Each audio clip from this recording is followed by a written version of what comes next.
రాధారాణి తన పాదాలను ఎవరికి చూపించదు తెలుసా మీకు ఎందుకో? ఒక రాత్రి శ్రీకృష్ణుడు మరియు రాధారాణి ఇద్దరు కలిసి అడవిలో తిరుగుతూ ఇంటికి వచ్చారు.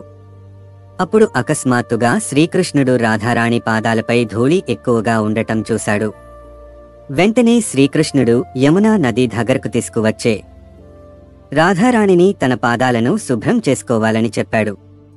రాధాదేవి తన కాళ్లను కడగకుండానే శ్రీకృష్ణుడి మాటలను విస్మరిస్తూ కాళ్లు కడగడం మరిచి పయనాన్ని కొనసాగించింది. మళ్లీ శ్రీకృష్ణుడు రాధాదేవి కాళ్లను చూసి, ఇన్నిసార్లు చెప్పినా నిజంగా నీవు నీ పాదాలను అసలు కడగలేదు అని అడిగాడు. రాధారాణి నవ్వుతూ చాలా ఆహ్లాదకరమైన సమాధానం ఇచ్చింది. ఎవరైనా ఒకసారి నా పాదాలను తాకితే అప్పుడు నేను వారిని నా పాదాలకు మణిహారంగా మార్చేస్తాను, ఏపాటికైనా తాకనివ్వను.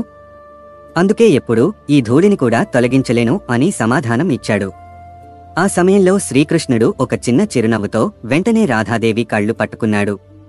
ఆ సమయంలో రాధాదేవి, అయ్యో స్వామి, మీరు ఎప్పుడూ నా మనసులో ఉన్నరు, నాకు మీరు చాలా ఇష్టం అంది. రాధారాణి ఇంత కరుణామయురాలు కాబట్టి రాధారాణి పాదాలు అధింత విలువినవి, అందుకే ఇప్పటికీ రాధారాణి పాదాలను ఇంకా బృందావనంలో దాచిపెట్టారు.